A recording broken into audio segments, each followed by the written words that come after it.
اعوذ باللہ من الشیطان الرجیم بسم اللہ الرحمن الرحیم۔ اب یہ جو جوڑا آ رہا ہے 3 سورتوں کا، سورۃ النحل، اب یہ بھی نسبتاً بڑا جوڑا ہے۔ سورۃ النحل 16 رکوع ہیں، 128 آیات ہیں۔ اسی طریقے سے پھر سورہ بنی اسرائیل ہے، پھر سورہ کہف ہے۔ یہ 3 پھر ایک سب گروپ ہے 3 سورتوں کا۔ ان میں یہ سورۃ النحل منفرد ہے، اور وہ جو 2 صورتیں ہیں سورہ بنی اسرائیل، سورہ کہف، وہ ایک جوڑے کی شکل میں ہے۔ وہ تو انشاءاللہ جب ہم پڑھیں گے تو باری تفصیل سے بات سامنے آئے گی۔ یہ سورہ مبارکہ جو ہے خاص طور پر اللہ تعالیٰ کی نعمتوں کی جامعیت کے ساتھ بیان جو ہے اس کے اعتبار سے بڑی اہمیت کی حامل ہے۔ مزاجاً گویا کہ سورہ انعام سے زیادہ مشابہ ہے، بلکہ یہ کہ سورہ روم جو ہے وہ اور سورہ نحل اس کے مضامین میں اور زیادہ گہری مشابہت ہے۔ اتا امر اللہ فلا تستعجلوہ، اللہ کا حکم آن پہنچا ہے پس جلدی مت بچاؤ۔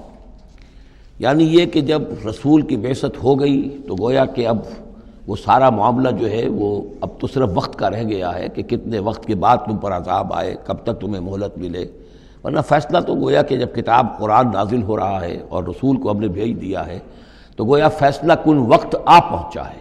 اب اس میں کوئی تاخیر بس تھوڑی سی ہے، زیادہ نہیں۔ اتا امر اللہ فلا تستعجلوہ سبحانہ وتعالی عما یشرکون، وہ پاک ہے اور بلند و بالا ہے اس سے جو شرک تم کرتے ہو۔ ینزل الملائکۃ بالروح من امرہ علی من یشاء من عبادہ، وہ اتارتا ہے فرشتوں کو اپنے امر کی ایک روح کے ساتھ اپنے بندوں میں سے جس پر چاہتا ہے۔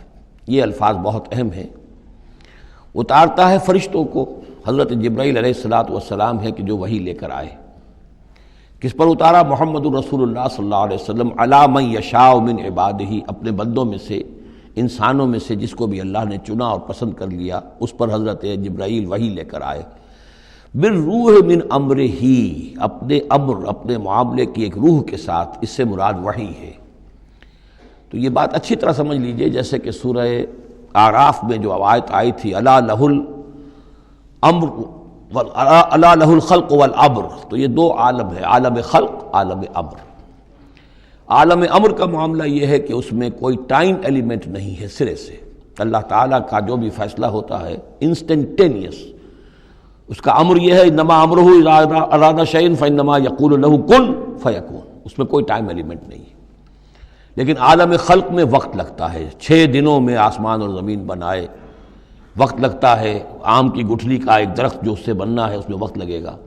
عالم خلق میں وقت ہے، اس میں وقت نہیں ہے۔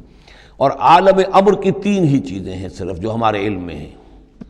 ایک ملائکہ کا تعلق عالم امر سے ہے، اسی لیے ان کو روح بھی کہا جاتا ہے، روح القدس، روح الامین، نزل بہ الروح الامین، ایدناہ بروح القدس۔ تو ملائکہ بھی روح ہے۔ پھر یہ وحی جو ہے یہ بھی روح ہے، بالروح من امرہ، یہ بھی اللہ کے امر میں سے ایک روح ہے۔ اور جو یہ نازل ہوتی ہے وحی، یہ بھی روح پر نازل ہوتی ہے۔ وحی جو حضور کو آئی ہے وہ حضور کے کانوں کے ذریعے سے نہیں، حضور کے آنکھوں کے ذریعے سے نہیں، بلکہ حضور کے قلب مبارک پر براہ راست، اور قلب مسکن ہے روح محمدی کا۔ تو جو فرمایا کہ نزل بہ روح الامین علی قلبک، یہ تو آپ کے دل پر نازل ہوا ہے۔ تو روح محمدی ریسیپینٹ ہے وحی کی، روح الامین لانے والا ہے وحی کا، اور وحی خود بھی روح ہے۔ اور اس اعتبار سے جگر کا ایک شعر جو ہے وہ ضرور یاد رکھیے، کسی خاص ہی کیفیت میں وہ کہہ گئے، نغمہ وہی ہے نغمہ کہ جس کو روح سنے اور روح سنائے۔ یہ جو نغمہ ہے روحانی قرآن کا، یہ روح الامین نے سنایا، روح محمدی نے سنا صلی اللہ علیہ وسلم علیہ الصلاۃ والسلام۔ ینزل الملائکۃ بالروح من امرہ علی من یشاء من عبادہ، وہ نازل فرماتا ہے فرشتوں کو اپنے حکم کی ایک روح کے ساتھ اپنے بندوں میں سے جس پر چاہتا ہے۔ کس لیے؟ ان انذروا انہ لا الہ الا انا فاتقون، کہ خبردار کر دو میرے بندوں کو کہ میرے سوا کوئی معبود نہیں ہے، بس مجھی سے ڈریں، میرا تقوی اختیار کریں۔ خلق السماوات والارض بالحق، اس نے آسمان اور زمین حق کے ساتھ پیدا کیے۔ تعالی عما یشرکون، وہ بہت بلند و بالا ہے، اعلیٰ اور عرفہ ہے شرک سے جو تم کر رہے ہو۔ خلق الانسان من نطفۃ، اس نے انسان کو بنایا ہے گندے پانی کی بوند سے، فاذا ہوا خصیم و مبین، تو پھر وہ بن جاتا ہے جھگڑنے والا، بڑی بحثیں کرتا ہے، دلیلیں دیتا ہے، عقلی اور نقلی اور نہ معلوم کہاں کہاں کے زمین و آسمان کے قلابے میں لاتا ہے، جھگڑتا ہے بہت ہی واضح طور پر۔ والانعام خلقہا، اور وہ اسی طرح جیسے کہ انسانوں کو اور تمہیں پیدا کیا اللہ نے، اس نے چوپائے بھی بنائے، لکم فیہا دفء، اس میں تمہارے لیے بنتی کا سامان ہے، یعنی جانوروں کے ہی بالوں سے وہ چیزیں بنتی تھیں، اون ہے اس سے کچھ چیز بنی جا رہی ہے، کمبل بنے جا رہے ہیں، تو دفن سے مراد یہ ہے، یا آگے چل کر تفصیل بھی آئے گی، اونٹ کے بالوں سے بھی، اور اسی طریقے سے جو اس کے بکری کے بال ہوتے تھے ان سے رسیاں وغیرہ بنتی تھیں، اونٹ کے بالوں سے رسیاں بنتی تھیں، تو یہ دفن ہے۔ ومنافع، اور بھی بہت سے فائدے ہیں، ومنہا تاکلون، اور اسی سے تمہاری غذا بھی ہے، اس کا گوشت تم کھاتے ہو جانوروں کا۔ وَلَكُمْ فِيهَا جَمَالٌ حِينَ تُرِيحُونَ وَحِينَ تَسْرَحُونَ، اور اس میں تمہارے لیے بڑی شان اور حسن ہے، جمال ہے، جب کہ تم شام کو انہیں چرا کر واپس لاتے ہو۔ دیہاتی لوگوں کے لیے واقعہ یہ کہ وہ منظر بڑا دل خوشکن ہوتا ہے، وہ اپنے ریوڑ کو لے کر آ رہے ہیں، شام کے وقت جنگل سے واپس آ رہے ہیں، کتنا بڑا ریوڑ ہے یا کتنی بھینسیں ہیں، کتنی گائیں ہیں، تو اس کے اندر تمہارے لیے ایک حسن ہے، جمال ہے۔ وَحِينَ تَسْرَحُونَ، اور جب صبح کے وقت چرانے کے لیے باہر لے کر جاتے ہو۔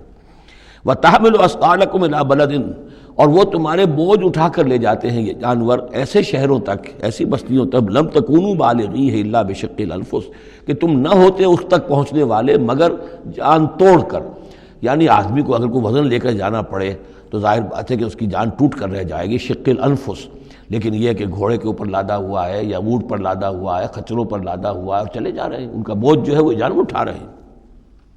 ان ربکم لرؤوف الرحیم، یقیناً تمہارا رب جو ہے وہ بہت رؤوف ہے، شفقت فرمانے والا اور مہربان ہے۔ والخیل، اس نے بنا دیے، پیدا کر دیے گھوڑے، والبغال، اور خچر، والحمیر، اور گدھے، لترکبوها وزینہ، کہ تم اس پر سواری کرو۔ پھر یہ کہ اس میں تمہارے لیے زیبائش اور آرائش بھی ہے۔ گھوڑا جو ہے وہ تو بڑا حسین جانور ہے، بڑا باتمکنت جانور ہے، اس کے تو جس کے پاس گھوڑا ہوتا ہے اس کی ایک حیثیت ہوتی ہے۔ وَيَخْلُقُ مَا لَا تَعْلَمُونَ، اور یہ چیزیں تو وہ ہے جو تم جانتے ہو، اللہ تو اور نہ معلوم کتنی چیزیں پیدا کرتا ہے جن کا تمہیں علم ہی نہیں ہے، تمہیں ابھی اندازہ ہی نہیں ہے۔ وَعَلَى اللَّهِ قَصْدُ السَّبِيلِ وَمِنْهَا جَائِرٌ، سیدھا راستہ تو اللہ تک پہنچانے والا ہے، باقی اس میں سے ٹیڑھی پگڈنڈیاں نکل جاتی ہیں، یعنی سیدھا راستہ جو ہے صراط مستقیم، وہ اہدنا الصراط المستقیم، کبھی اسے سواء السبیل کہا ہے، قصد السبیل، سواء السبیل، صراط السوی، یہ تمام الفاظ صراط مستقیم، یہ ایک سیدھا راستہ توحید کی سیدھے شاہراہ ہے، اللہ تک پہنچتا ہے سیدھا راستہ۔ ومنہا جائر، لیکن اس سے لوگ مڑ جاتے ہیں ادھر ادھر پگڈنڈیوں پر۔ وَلَوْ شَاءَ لَهَدَاكُمْ أَجْمَعِينَ، اگر اللہ چاہتا تم سب کو ہدایت دے دیتا، تم سبھی کو سیدھے راستے پر چلاتا۔ صدق اللہ العظیم۔